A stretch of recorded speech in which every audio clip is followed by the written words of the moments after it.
I don't know. I didn't understand all this, but in Buddhism, like in Japan, let's say,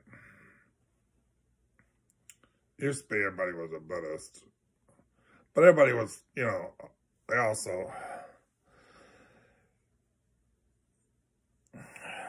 in the war, the Buddhists opposed the war, so the government came down heavy on the Buddhists, and now they promoted the Shinto. The Shinto people said, okay, we'll go along with the war. It makes you happy, and they built up Shinto.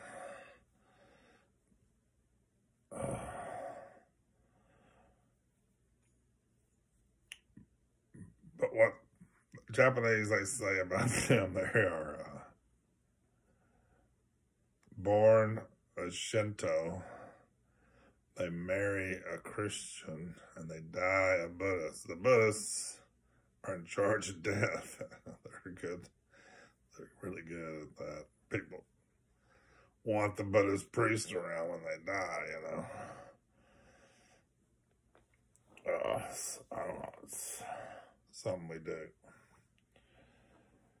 I don't always appreciate it, but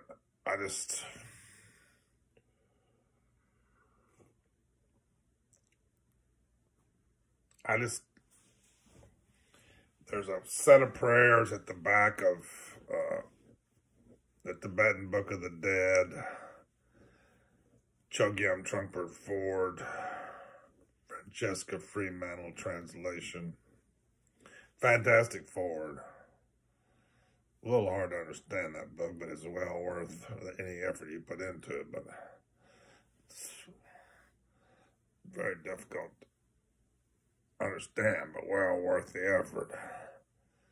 But those prayers at the end are just unbelievable.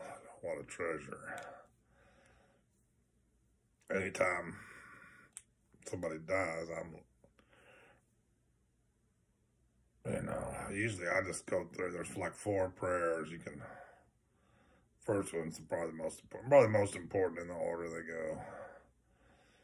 And there's maybe another one or 2 you might find, but anyway.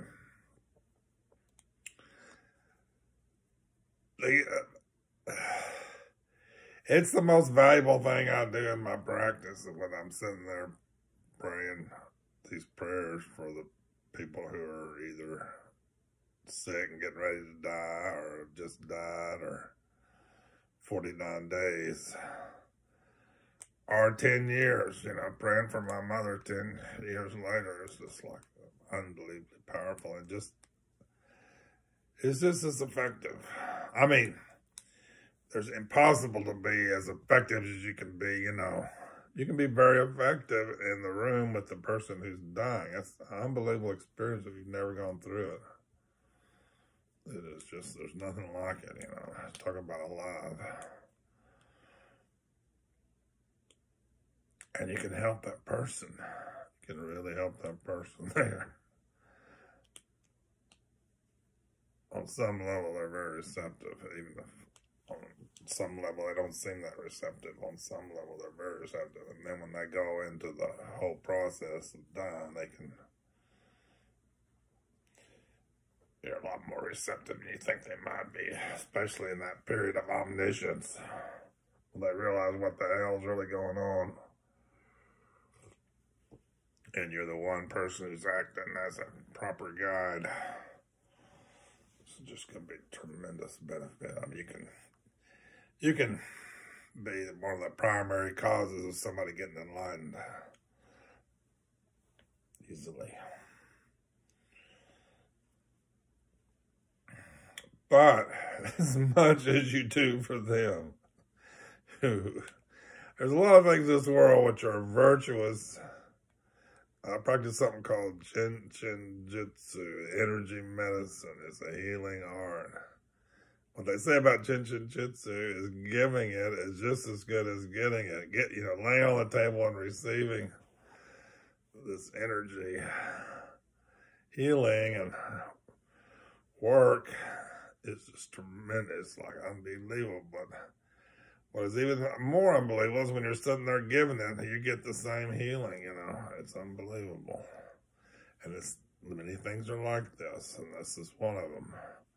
Whatever you do along these lines, it's just unbelievably healing for you, and you learn so much and gain so much wisdom and can transform your attitude beyond belief. Which is what we want to do, right? We want to change our attitude and go toward the truth of things and how things work and how to be happy and how to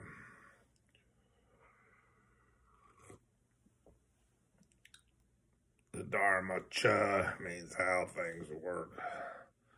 We usually don't understand how things work. We are caught up in a samsaric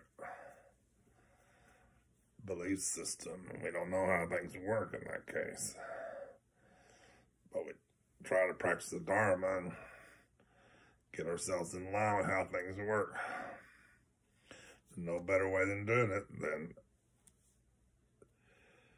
you just want these teachings to be huge in your mind at the time of your own death. You want these teachings to be just like, of course, now just fall into these teachings. It leads me right through every stage. It explains the whole thing for me very simply, and you just want to have that knowledge. That's the most important thing that you can learn. And here you are saying that prayer, saying that teaching over and over again at the period of a person's dying, for over months or years or anything, especially, 4 or 5 days surrounding their death. It's just the most powerful thing there is to do, the most transformative thing there is to do. And there's just a time when you can help beings, and that's one of them. And there's all kind of times when you can help beings. They're endless how you can help beings, but never more so than this time. You can never do more for your friend than you can at this time if you sit down and put the effort into it. It's just surprisingly powerful, surprisingly effective, and surprisingly wonderful. Surprisingly transformative.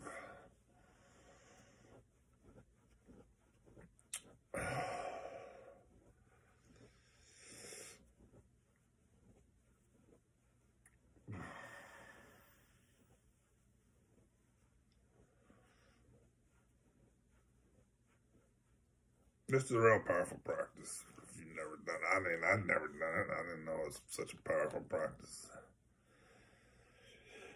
Now I never miss an opportunity to do it. Even if I just know somebody, I just do it, and it transforms my life. It helps them like nothing else.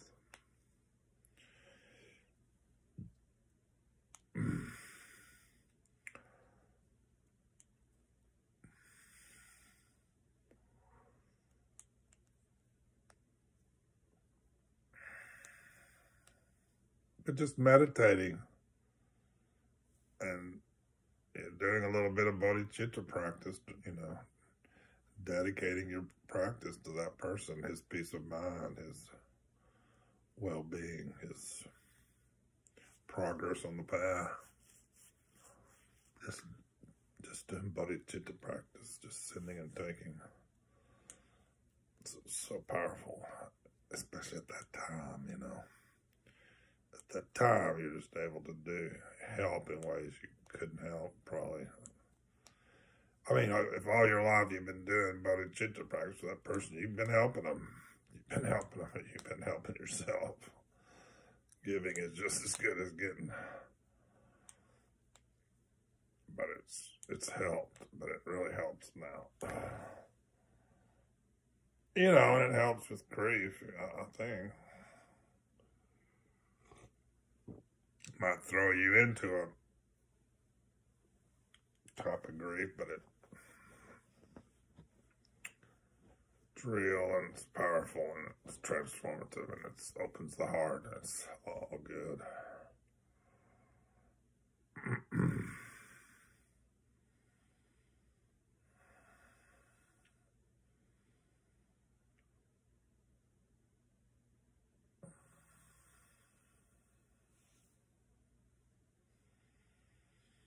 I don't know. I don't have those prayers right in front of me. I can go get them here.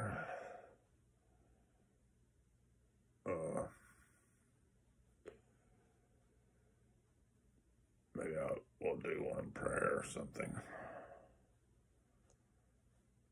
It doesn't matter about pronunciation, you know. You can learn the pronunciation later. If you get it wrong, you know, this time you'll get it right. The next time there's no problem. You know, pronouncing all these names and stuff.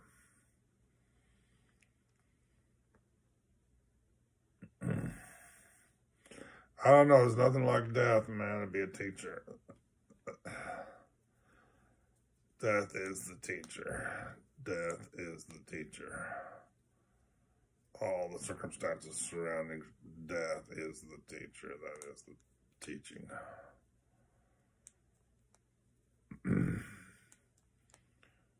It can transform you, you know. It's unbelievable how it can amplify the potential for you getting into your own practice, you know. And seeing what your own practice is for, anyway. What am I doing all this for? Oh, yeah. For the time of death. To help others at the time of death. To help others not at the time of death. To help myself not at the time of death.